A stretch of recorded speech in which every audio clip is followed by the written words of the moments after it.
Good afternoon, Oma Faraway here. It's been a while. I've been a bit erratic with placing videos on my channel. It's been a funny time, very up and downish. And there were some good moments and there were a few not that good moments, and it's taken me a little while just to get myself back in the running. And I've got lots of material I want to share. We haven't been sitting at home all the time. We'll be sitting at home a lot of the time. But thankfully, our country is coming into a bit of a safer zone, I have to say. There are fewer numbers of COVID daily. They're dropping dramatically, and far fewer deaths. The treatment for people who still get COVID has improved so much. Our IC units are extra units that have been opened especially for patients have been closed.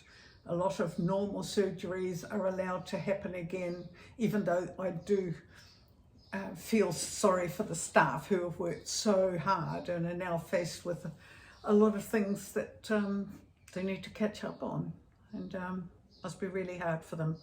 But things are looking more positive. We've had nearly 11.5 million people receive their jabs. I've had both of mine, my husband has too. And so slowly our world is starting to recover and become a bit more normal, whatever that is.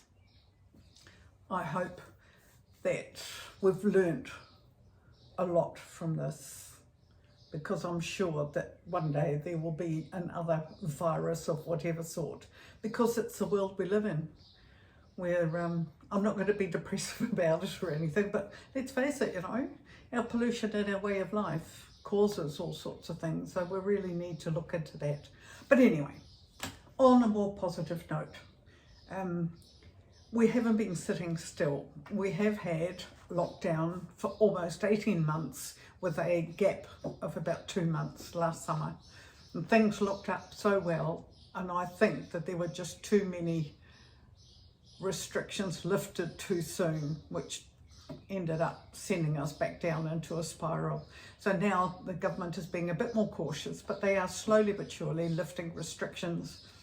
Now, even in our tighter time, in our difficult time, we were asked to keep ourselves isolated. So we did actually, even though we left home, the Netherlands really tiny. I mean, you spend 4 hours in the car and you've crossed 3 borders. But we did, within the country itself, we booked twice a holiday home in a big camping situation, and the houses were spread out. There's lots of trees and bush and snow and places to walk without meeting a soul. So we did that twice. We had snow at the time too, and that was lovely. So we had a bit of privacy, but we also had a bit of a change of scenery. Not that the scenery here is horrible. I mean, I can look out my window down the river and there's boats and kayaks, and on the bridge itself I can see some traffic. On my balcony we've got some birds in the nest again, and they're busy feeding their young, and there's lots of things to see and do. But when you know you have to stay inside and keep your front door closed, it kind of gets a bit frustrating. When we lifted from 1 visitor to 2, my husband and I, we went to Burghamstede. Now, last year in February of 2020, I'll put the link up there, we went and stayed with these friends, and as soon as the restrictions of only 1 person per visitor per household per 24 hours was lifted, we stayed with them. They've got a holiday home on their property for family and friends when they want to come and stay. And we had 3 or 4 lovely days, I think 3 nights, 4 days, lovely time there.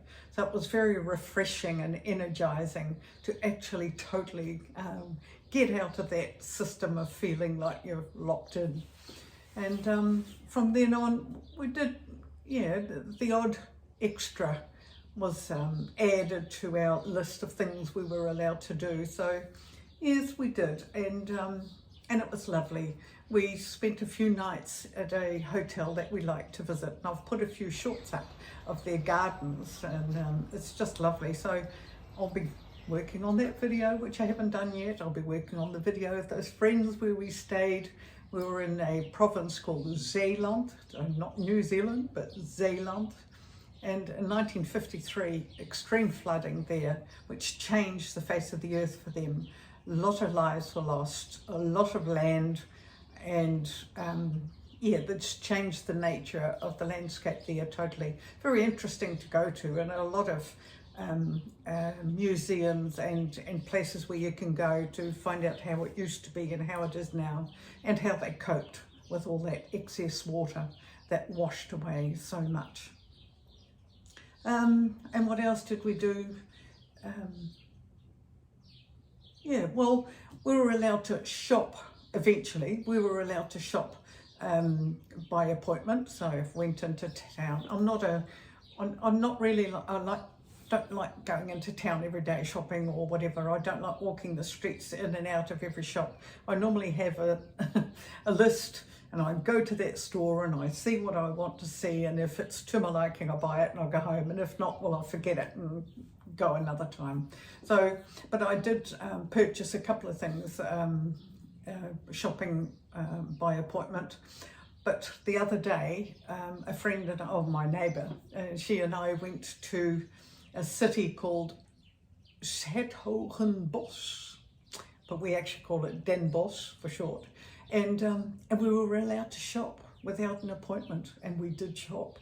And we sat on terrace and we had a cold beer and some nibbles, and we've had lunch and we had coffee and yummies, and we just had a wonderful day. We went by train, where we caught the bus here, then we went by train, and then we beat the feet, and we got home about 8 o'clock that evening, and it was just lovely.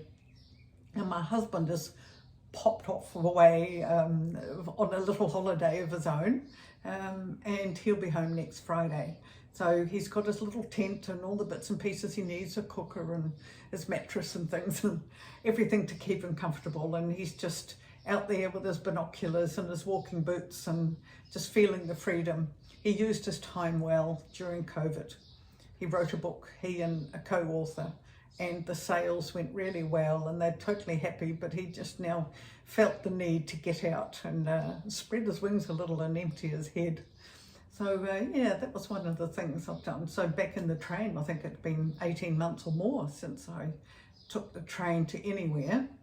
On the first Sunday that we were allowed to book a terrace out, we went to a small place called Waldrichem, so I've got some material to do that. I used to live in Waldrichem when I first returned to the Netherlands. I spent a lot of time in the kitchen, and I'm working on a few new recipes at the moment, so yeah, I'll be posting some of those as well.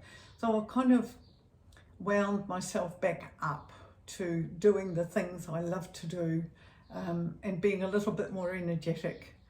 So I do hope to catch up on a lot of my files that I've got and things that I want to share.